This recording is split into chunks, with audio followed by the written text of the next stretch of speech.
तो बच्चों इस लेक्चर में हम समझेंगे एपी का जनरल टर्म, ठीक है ना। एपी के जनरल टर्म के बारे में, टर्म, ठीक है ना, जनरल टर्म के बारे में समझेंगे, ठीक है ना। देखो जैसे मान लो हम एपी लिखते हैं, सिंपल सी बात है। तो जब एपी लिखते हैं तो उसमें हमारा एक होता है फर्स्ट टर्म, ठीक है ना। जैसे मान लो T1, T2, T3, T4, T5, हाँ जाने दो, T4 ही रहने देते हैं। लास्ट वाला जो होता है उसको Tn से दिखा देते हैं, ठीक है। ये तो हम टर्म को दिखाते हैं इससे, ये इसको हम क्या बोलते हैं, इसको हम बोलते हैं फर्स्ट टर्म, यानी कि पहला वाला टर्म, जिसको हम किससे रिप्रेजेंट करते हैं, ए से रिप्रेजेंट करते हैं। और दो टर्म के बिटवीन जो कॉमन डिफरेंस होता है उसको हम डी से रिप्रेजेंट करते हैं। मतलब लेट कर लो, let first term of an AP equals to a, ठीक है ना। और कॉमन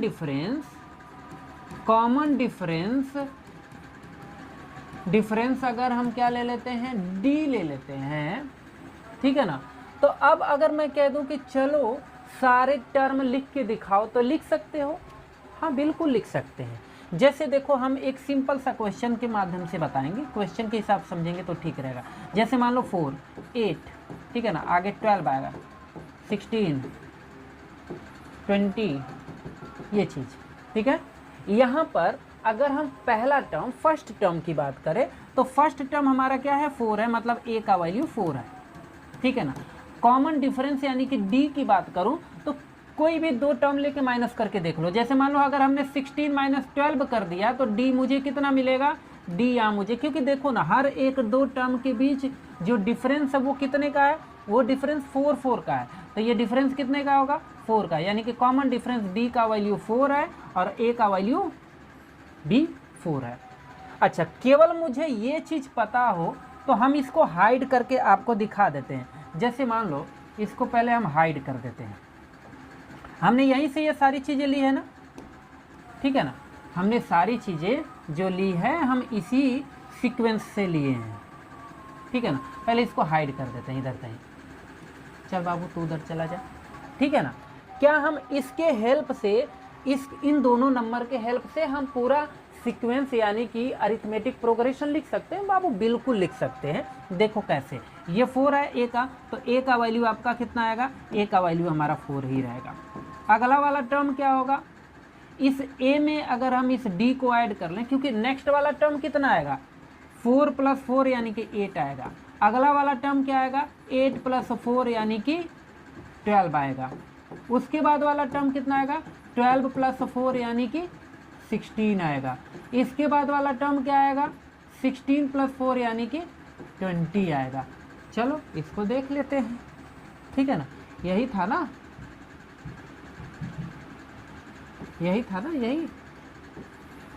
यहीं से तो हमने ये सारा वैल्यू लिया था। देख लो, मिला लो, है कोई डिफरेंस? कोई डिफरेंस नहीं है। तो अगर ए और डी का वैल्यू पता हो तो हम आराम से टर्म को, सारे टर्म को लिख सकते हैं। तो जनरल टर्म इसका क्या होगा, अगर हम जनरल फॉर्म इसका लिखना चाहें तो कैसे लिखेंगे? देखो पहला टर्म, फर्स्ट टर्म कितना होगा, T1, जो किसके बराबर है, ए के इक्वल है, राइट। सेकेंड टर्म T2 कितना हो जाएगा, a + d हो जाएगा, ठीक है ना। T3 कितना हो जाएगा, a + d, और इसमें एक बार और d ऐड कर देंगे यानी कि a + 2d हो जाएगा। इस हिसाब से T4 कितना हो जाएगा, तो a + 2d में एक बार और d को ऐड कर देंगे यानी कि a + 3d हो जाएगा, ठीक है ना। इस हिसाब से अगर हम AP को इस फॉर्म में लिखिए तो क्या हो जाएगा, a, + d, थर्ड टर्म कितना हो जाएगा, a + 2d, इसके बाद a + 3d, ऐसे चलता रहेगा। एक चीज़ यहाँ पे समझ में आ रहा होगा कि जब हमारा फर्स्ट टर्म होता है तो केवल a होता है, जब सेकेंड टर्म की बात की जा रही तो a + d, वही जब थर्ड टर्म की बात हो रही है तो a + 2d, थर्ड की बात हो रही है तो a + 2d। ऐसे ही अगर फोर्थ की बात हो रही है तो a प्लस 3d। तो ऐसे ही अगर मैं कहूँ कि 100 वाला टर्म क्या होगा तो क्या हो जाएगा, a प्लस 100 से एक कम यानी कि 99d होना चाहिए। ये 100 वाला टर्म है, देखो, ठीक है ना। 50 वाले टर्म की बात की जाए, 50 वाला टर्म, तो 50 वाला टर्म क्या होगा, 50 वाला टर्म कितना होगा, ये होगा आपका a प्लस, देखो हर बार एक कम हो रहा है ना, तो यानी कि इसमें भी एक 50 लिखा है तो 50 से एक कम कितना होगा 49, तो इधर हो जाएगा 49 क्या d, ऐसे ही चलेगा। अच्छा, इसी हिसाब से समझे तो कोई भी टर्म आपको निकालना है, मान लो nth टर्म फाइंड करना है, क्योंकि अब फार्मूले की बारी है। अगर मैं पूछूं कि nth टर्म क्या होगा तो nth टर्म इक्वल्स टू हो जाएगा a प्लस, n की बात हो रही है ना, n की ना, nth वाला टर्म, तो मतलब उधर पीछे आपने देखा ना कि एक कम हो रहा था, जैसे थर्ड टर्म की बात हो रही है तो 2 है, यानी कि 3 माइनस 1 होगा यहाँ पे, तभी तो 2 आया है, 3 में से एक माइनस किया। तो वैसे ही nth टर्म की बात की जा रही है तो n माइनस 1 इंटू डी, ये आपका फार्मूला होता है nth टर्म फाइंड करने का। nth मतलब कोई भी टर्म हो सकता है। जब आपसे सेकेंड टर्म की बात की जाए तो सेकेंड टर्म कितना हो जाएगा, a प्लस n की जगह पे 2, तो 2 माइनस 1 इंटू डी कितना है, a प्लस डी, यही तो पीछे लिखा था ना, देख लो सेकेंड टर्म क्या है, a plus D. Third term, fourth term की अगर बात कर रहा हूँ मैं, तो फोर्थ टर्म का मतलब क्या हो जाएगा, a प्लस 4, n की जगह पे 4 माइनस 1 इंटू डी, यानी कि कितना होगा, a प्लस 3d। देखो a प्लस 3d ही तो लिखा है ना, ठीक है ना। तो याद रखना ये जो है आपका फार्मूला है कोई भी टर्म फाइंड करने का, कोई भी टर्म फाइंड करने का ये सिंपल सा क्या है, फार्मूला है। कोई भी टर्म आप इससे आराम से निकाल सकते हो। अगर आपको 100 वाला टर्म चाहिए कि 100 टर्म क्या होगा, तो खाली n के जगह पे क्या डाल देना है, 100 डाल देना है, आपको मिल जाएगा, ठीक है। अच्छा, याद रखना यहाँ से दो फार्मूले बनते हैं, एक होता है L इक्वल्स टू, भी यही होता है a plus n minus 1 into D, ठीक है ना, ये दोनों है। यहाँ पर L का मतलब क्या है, लास्ट टर्म, A का मतलब क्या है, फर्स्ट टर्म, N का मतलब क्या है, N का मतलब नंबर ऑफ टर्म, ठीक है ना, और D का मतलब क्या है, कॉमन डिफरेंस। ये चीज़ें आपको याद रखनी है ताकि क्वेश्चन होगा, ठीक है ना, चीज़ें याद रहेगा तभी क्वेश्चन होगा, नहीं तो नहीं होगा, ठीक है। अब हम क्वेश्चन पर चलते हैं। देखो कैसे कैसे टाइप के क्वेश्चन आएंगे। पहला टाइप क्वेश्चन दिया हुआ है कि find the AP whose nth term is 2n minus 3। मतलब ये भाई साहब ने सीधा सीधा कह दिया कि nth टर्म किसके इक्वल है, 2n माइनस 3 के इक्वल है। बहुत पॉपुलर क्वेश्चन है, ठीक है ना। तो कह रहा है AP क्या होगा, यानी कि किस AP का बात कर रहा है। तो देखो जब आप n का वैल्यू 1 लोगे ना तो आपको फर्स्ट टर्म मिलेगा, n का वैल्यू सेकेंड 2 रखोगे ना, यहाँ पे सब्स्टिट्यूट करोगे ना तो सेकेंड टर्म आएगा, n का वैल्यू 3 रखोगे तो थर्ड, n का वैल्यू 4 रखोगे तो 4, 5 रखोगे तो 5, ऐसे, ठीक है। तो देखो फर्स्ट टर्म पहले निकालते हैं। फर्स्ट टर्म n के जगह पे हमने फर्स्ट ले लिया, इक्वल्स टू 2 इंटू n के प्लेस पर 1 माइनस 3, कितना आ जाएगा, 2 माइनस 3 कितना आएगा, माइनस 1, ठीक है। सेकेंड टर्म के लिए 2 इंटू n की जगह पे क्या सब्स्टिट्यूट करेंगे, 2, तो 2 माइनस 3, बोले तो 4 माइनस 3 बराबर कितना, 1, ऐसे ही थर्ड टर्म, ठीक है ना, थर्ड टर्म के लिए 2 इंटू 3 माइनस 3, 3 टू जा 6, 6 माइनस 3 कितना हो जाएगा, ये आ जाएगा 3, ठीक है। ऐसे ही अगला टर्म 4, ठीक है ना, fourth term equals to 2 into 4 minus 3, 4 टू जा 8, 8 माइनस 3 कितना आएगा 5, ठीक है ना।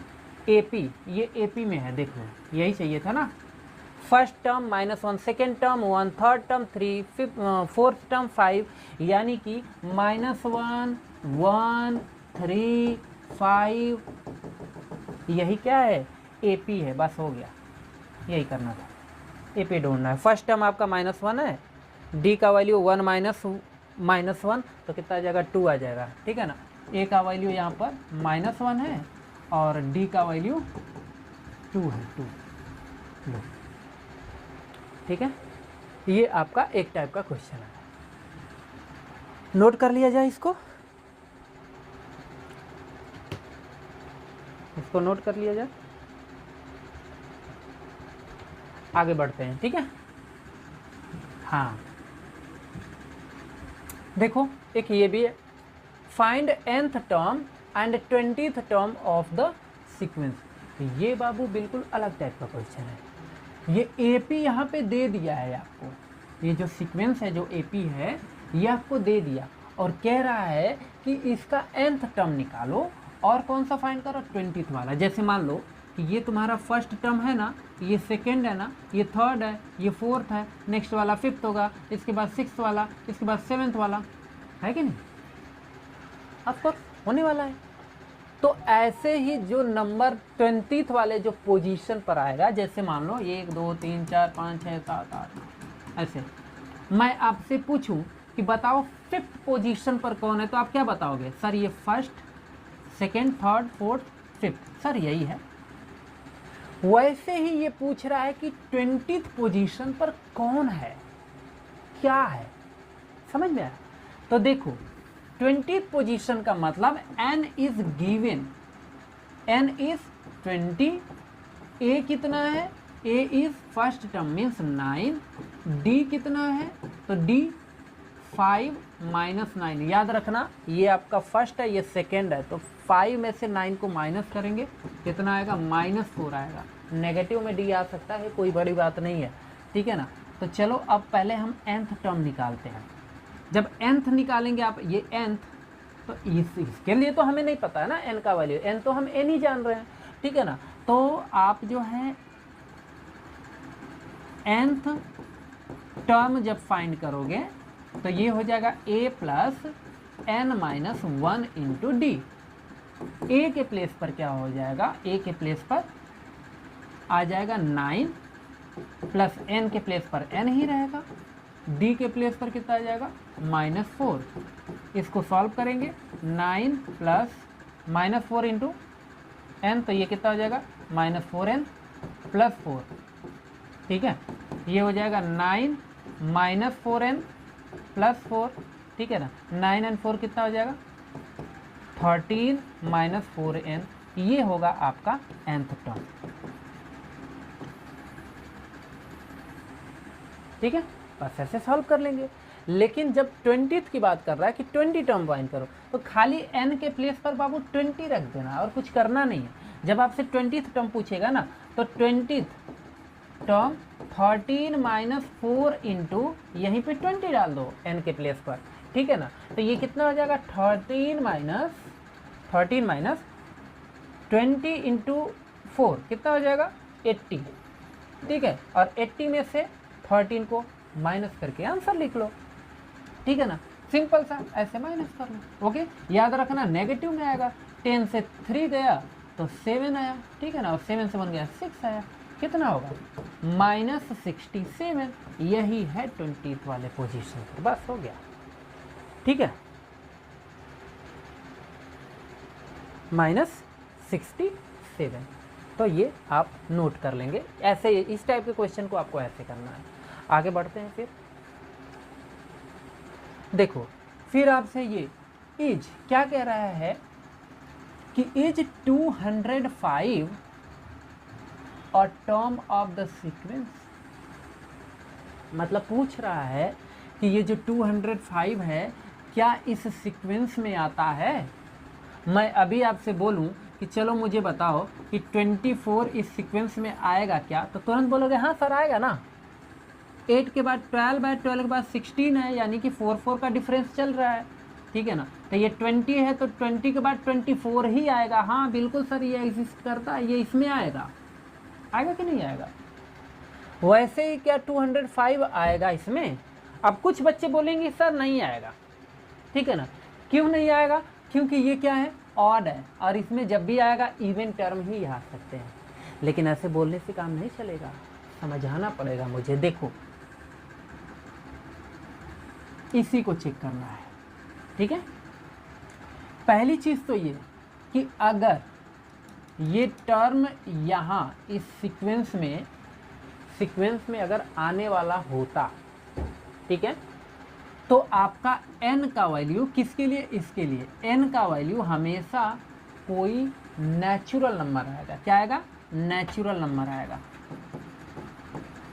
नंबर आएगा, यानी कि डेसिमल में नहीं आ सकता, क्योंकि काउंटिंग बाबू कभी डेसिमल में नहीं होती। कहने का मतलब ये है कि मान लो मैं कहूँ कि मेरे घर में 3.5 पीपल रहते हैं, 3.5 लोग रहते हैं। 3.5 लोग कैसे हो सकते हैं, या तो 3 होंगे या तो 4 होंगे। डेसिमल में कोई चीज़ हो सकता है क्या, बिल्कुल नहीं हो सकता। तो इसलिए यहाँ पर डेसिमल में n का वैल्यू नहीं आ सकता। हम लेट कर लेते हैं कि लेट 205 इज nth टर्म, ठीक है ना, मतलब nth टर्म है ये 205। अच्छा, जब nth टर्म है तो n का वैल्यू हमें निकालना पड़ेगा, ठीक है ना। a कितना है बाबू, यहाँ पे a आपका 8 है, d कितना है, d 12 - 8 यानी कि 4 है, ठीक है ना। तो nth term equals to a plus n-1 into D, यही होगा। तो अब ये nth टर्म है कितना, nth टर्म है आपका 205।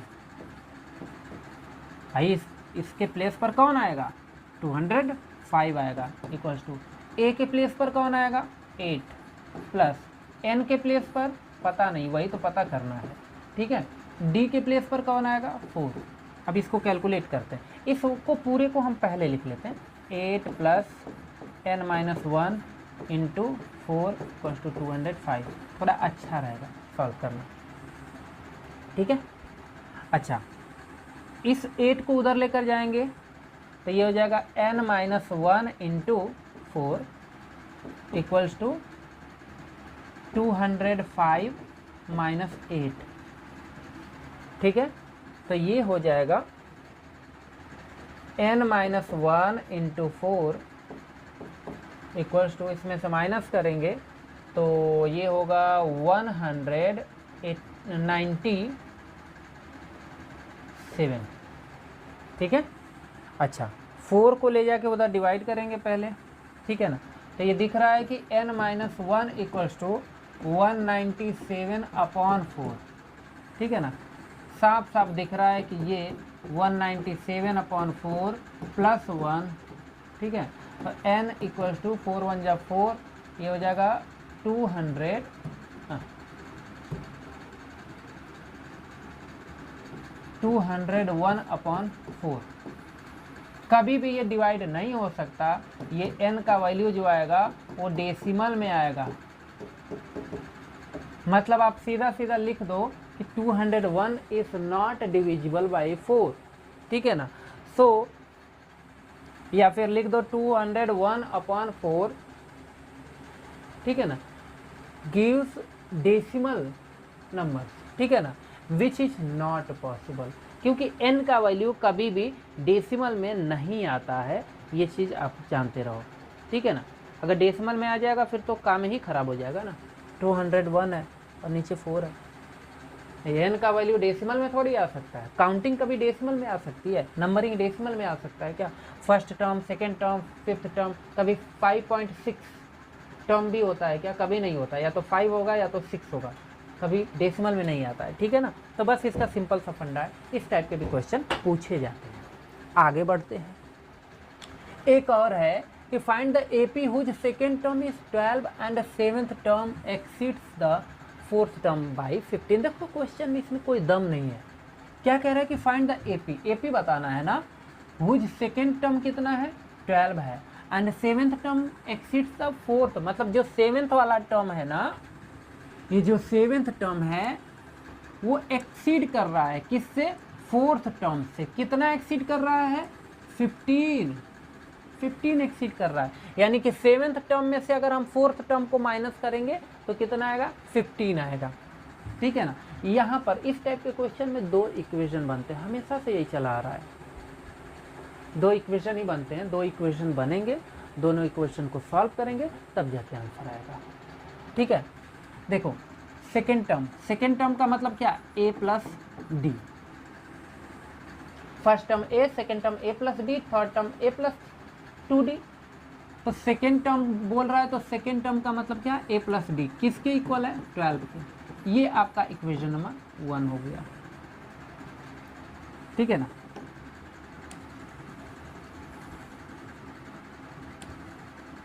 ये इक्वेशन नंबर 1 हो गया। सेकेंड चीज फिर कह रहा है कि जो सेवेंथ टर्म है वो फोर्थ टर्म से 15 ज़्यादा है, एक्सीड। अच्छा ज़्यादा है तो यानी कि सेवेंथ टर्म कितना होगा? a प्लस 6d होगा। सेवेंथ बोल रहा है तो a प्लस 6d माइनस कौन सा टर्म एक्सीड कर, किस टर्म से एक्सीड कर रहा है वो? फोर्थ टर्म से ना। तो फोर्थ मतलब a, ये ब्रैकेट में लिखेंगे क्योंकि सामने माइनस है, ऐसा गलती कभी नहीं करेंगे, यहाँ माइनस है, ठीक है ना। तो ये इस ब्रैकेट में रहेगा क्योंकि माइनस से अभी एंट्री मारेगा ना तो उधर तबाही मचाएगा, ठीक है ना। तो ये हो जाएगा a प्लस 3d। क्यों? क्योंकि फोर्थ टर्म की बात कर रहा है, और ये किसके इक्वल है? 15, क्योंकि इसमें से इसको माइनस करेंगे तो 15 आएगा। तो ये हो जाएगा a plus 6d minus a minus 3d equals to 15, ठीक है ना। ये देखो a से a गया, 6 minus 3d, 6d minus 3d, 3d equals to कितना आ गया? 15 आ गया। d इक्वल्स टू कितना आ जाएगा? 15/3 कट के कितना आ गया? 5। यानी कि d का वैल्यू आपको कितना मिल गया? 5 मिल गया। ले जाके इसमें सब्स्टिट्यूट कर देंगे पहले वाले इक्वेशन में, ताकि आपको किसका वैल्यू मिल जाएगा? a का वैल्यू मिल जाएगा, ठीक है ना। तो ये a plus D equals to 12, d के प्लेस पर 5, तो a plus 5 equals to 12, a equals to कितना हो जाएगा? 12 माइनस 5, a इक्वल्स टू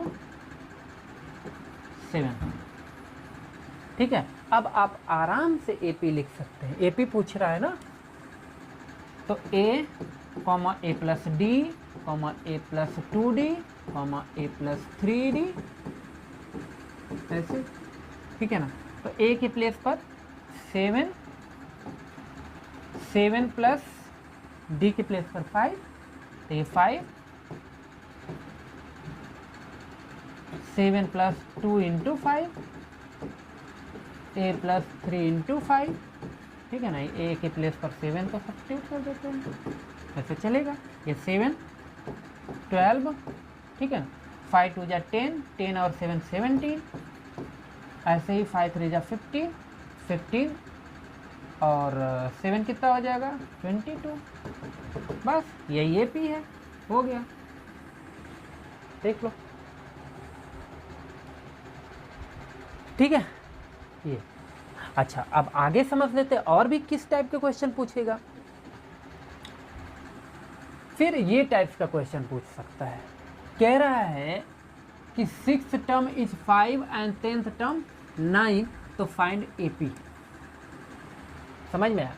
मतलब AP आपको फाइंड करना है, whose 6th term 5, simultaneous equation यहाँ पे बनेगा, दो साइमल्टेनियस इक्वेशन बनेंगे। कहने का मतलब ये 6th टर्म कितना है? 5 है ना, तो a प्लस 5d, ठीक है ना। 6th टर्म है इसलिए 5d इक्वल्स टू कितना है? 5। ये आपका इक्वेशन नंबर 1 हो गया। दूसरा इक्वेशन बनेगा 10th टर्म इज 9 ना, तो a प्लस 9d, क्योंकि 10th की बात कर रहा है और ये किसके इक्वल है 9 के। ये आपका इक्वेशन नंबर 2 है। इन्हीं दोनों को सॉल्व करेंगे और a और d का वैल्यू फाइंड कर लेना है, ठीक है ना।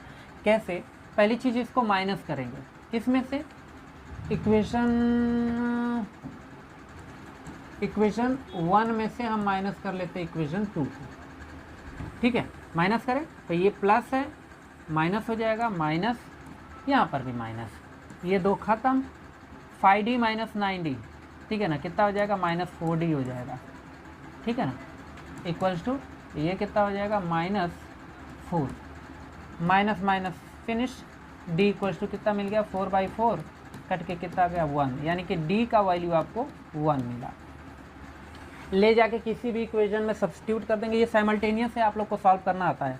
a प्लस 5d के जगह पे d के प्लेस पर 1 डाल देते हैं, इक्वल्स टू 5 आ जाएगा, 5 1 जा 5, a plus 5 equals to 5, a equals to कितना आ जाएगा, सीधा सीधा 0 आ जाएगा, क्योंकि ये जाएगा 5 उधर, तो 5 में से 5 माइनस हो जाएगा, ठीक है। अच्छा, तो अब हम AP आराम से लिख सकते हैं, a plus d, a plus 2d, a plus 3d, ऐसे चलेगा ये AP। तो a के प्लेस पर आपका क्या आएगा 0, फिर a के प्लेस पर 0 plus 1, 0 plus 2 into 1, 0 plus 3 into 1, ठीक है, ऐसे, मतलब ये 0 1 2 3 4 ऐसे ही चलेगा, यही AP है बस इसके लिए, ठीक है। देख लो, नोट करना है तो नोट कर सकते हैं। आगे बढ़े, देखिए ये टाइप्स का भी क्वेश्चन आ सकता है, ठीक है ना। जो अभी मैंने कराया ना ये वाला क्वेश्चन, कहाँ गया, हाँ ये वाला कि 205 इस सीक्वेंस में आता है कि नहीं आता है, उसी टाइप का ये 13 वाला भी पेज आपको जो दिख रहा है, ठीक है ना, नहीं ये नहीं, ये 14 वाला, ये वाला, ये भी वैसा ही सम है, बस है क्या चीज़ कि इसमें डेसिमल नंबर ले लिया है और कुछ नहीं है, खाली डेसिमल का इस्तेमाल करें, कौन सी बड़ी बात है। अरे जब सारा हम कर ले रहे हैं तो क्या डेसिमल नहीं कर लेंगे, आराम से कर लेंगे, ठीक है ना। सिंपल सा आप लोग, ये आपके भरोसे मैं छोड़ रहा हूँ। a का वैल्यू यहाँ पर 4.2 है, d का वैल्यू कितना है, तो d का वैल्यू देखो 4.7 माइनस, इसमें से इसको माइनस कर लेते हैं, 4.2 यानी कि 0.5 है, ओके। n हमको फाइंड करना है इसमें, ठीक है ना, n हमको फाइंड करना है, और nth टर्म आपको पता है कितना दिया है, nth टर्म दिया है 8.7, ठीक है ना। तो nth टर्म इक्वल्स टू हो जाएगा a plus n minus 1 into D, ठीक है ना। nth टर्म हो जाएगा 8.7, a के प्लेस पर 4.2 प्लस n पता नहीं माइनस 1, d मीन्स 0.5, बस इसी को सॉल्व करना है। समझ में है, क्वेश्चन सिंपल सा बोल रहा है कि विच टर्म ऑफ AP, मतलब इस AP में विच टर्म इज 8.7, और वहाँ पर पूछा था कि each कुछ था ना 205 is term of this AP, इस टाइप का क्वेश्चन था कि मतलब ये AP में आता है क्या, तो वहाँ पर भी n ही निकालना था, यहाँ पर भी n ही फाइंड करना है। ये कह रहा है कि ये किस प्लेस पर आएगा इसमें, समझ में। तो हम मान लेते हैं कि ये nth टर्म पर आएगा, nth प्लेस पर आएगा, तो nth प्लेस पर तो मतलब nth प्लेस पर हम n लेंगे, बट ये nth टर्म, ठीक है ना, nth टर्म एक्चुअल में है क्या चीज़, तो 8.7 है ना, इसलिए यहाँ पे 8.7 सब्स्टिट्यूट कर दिया, बाकी सारे वैल्यूज हमने यहाँ पे सब्स्टिट्यूट कर लिया। 4.2 को इधर लाके जब माइनस करोगे आप तो ये हो जाएगा, 4.2 इधर आएगा तो 4.5 आएगा, ठीक है, और इक्वल्स टू इधर बचेगा कितना, n माइनस 1 इंटू 0.5, 0.5 इधर आएगा तो 4.5 अपॉन 0.5 डिवाइड करेगा, इधर होगा n माइनस 1, 10 से मल्टीप्लाई कर लेते हैं ताकि डेसिमल हट जाएगा, तो ये हो जाएगा 45 अपॉन 5, और इधर n-1, ये कटेगा, कितना आएगा 9। ओके, मतलब फाइनली समझ में आ गया कि n-1 इक्वल्स टू 9 है, तो n इक्वल्स टू कितना आ जाएगा 10 आ जाएगा बस। यानी कि ये जो 8.7 बाबू दिख रहा है ना, ये तुम्हारा 10th प्लेस पर आएगा। जैसे ये फर्स्ट टर्म हुआ, ये सेकेंड, ये third, fourth, fifth, six, seventh, 8, 9, 10th, तो 10th प्लेस पर वो आएगा। ठीक है, यहाँ तक आप लोग समझ लीजिए। अब इसके बाद हमारा लास्ट क्वेश्चन बचा है। लास्ट टाइप का कैसा क्वेश्चन आता है, ये रहा, देखो कह रहा है कि find the 12th term from the and in AP. ठीक है ना, मतलब एंड से बताना है कौन सा 12th टर्म, यानी कि इधर से ये first, second, third, fourth, fifth, sixth, seventh, 8, 9, 10, 11, 12। ठीक है ना, 12 वाला टर्म क्या होगा, ऐसे उल्टा चलना है। समझ में आया, सीधा नहीं, लास्ट से कह रहा है कि लास्ट से 12th वाला टर्म क्या होगा, ये आप बताओ। जैसे मान लो कि इधर ये फर्स्ट वाला ये है, सेकंड वाला ये है ना, तो वैसे ही 12th वाला टर्म क्या होगा, इधर से नहीं बताना है 12th। और जब ऐसा क्वेश्चन आएगा ना, तो सिंपल सा जो आपका ए होगा वो लास्ट टर्म ही लेंगे। कितना है, 158 है, तो ये कितना हो जाएगा 158। ठीक है, अच्छा डी का वैल्यू अगर हम बोले तो देखो यहाँ पर आपको डी कितना मिलेगा, 18 माइनस 13। 18 माइनस 13 कितना आएगा, 5 आएगा ना। बट आप 5 ना लेके -5 लेना, क्यों, क्योंकि हम उल्टा चल रहे हैं इसलिए। समझ में आया, उल्टा अपोजिट वो पूछ रहा है कि लास्ट से बताओ। ठीक है ना, find the 12th term from the end, and से 12th वाला टर्म बताओ। इसलिए डी का वैल्यू आ तो रहा है पॉजिटिव में, क्योंकि 18 माइनस 13 करूँ या फिर 23 माइनस 18 करूँ आपको 5 ही आएगा। लेकिन 5 ना लेके आप क्या लेंगे, -5 लेंगे। क्यों लेंगे वो समझ में आ चुका होगा। या फिर ऐसे भी आप कर सकते हो 153, क्योंकि ये सेकेंड टर्म है, इसमें से माइनस करेंगे ना 158, क्योंकि अब इसके इस हिसाब से तो ये क्या हो गया, ये वाला फर्स्ट टर्म हो गया, ये सेकेंड टर्म हो गया। अभी इसी प्रोग्रेशन को हम ऐसे लिखें 158, 153 डॉट डॉट डॉट, इधर 23, 18, ठीक है ना, इधर 13, ऐसे। तो दिस माइनस दिस करेंगे ना, यानी कि 153 माइनस 158 करेंगे तो कितना आएगा, -5 ही तो आएगा ना, इसलिए -5 ले रहे हैं। ठीक है, अच्छा इसको हटा देते हैं। 12th टर्म पूछ रहा है, यानी कि n का वैल्यू आपको पता है कि 12 है। ठीक है, तो चलिए शुरुआत करते हैं। 12th term equals to a plus 12 minus 1। चलो इस बार पूरा लिख देते हैं इंटू डी। अरे ये फार्मूला तो यही होता है ना, n-1, तो n की जगह पे क्या रखेंगे, 12 रखेंगे। ठीक है, तो a प्लस 12 माइनस 1 करेंगे तो कितना आएगा, 11th डी, ऐसे। ठीक है, तो a के प्लेस पर कितना आएगा, 158 प्लस 11 इंटू -5, ये आएगा 158 माइनस 55। ठीक है, और ये कितना आ जाएगा 103। ठीक है ना, ये होगा आपका 12th टर्म। देखिए 103। तो आज के लिए इतना ही। ठीक है, मिलते हैं अगले क्लास में। यहाँ तक आप लोग अच्छे से कर लेंगे, एक बार रिवाइज भी कर लेंगे।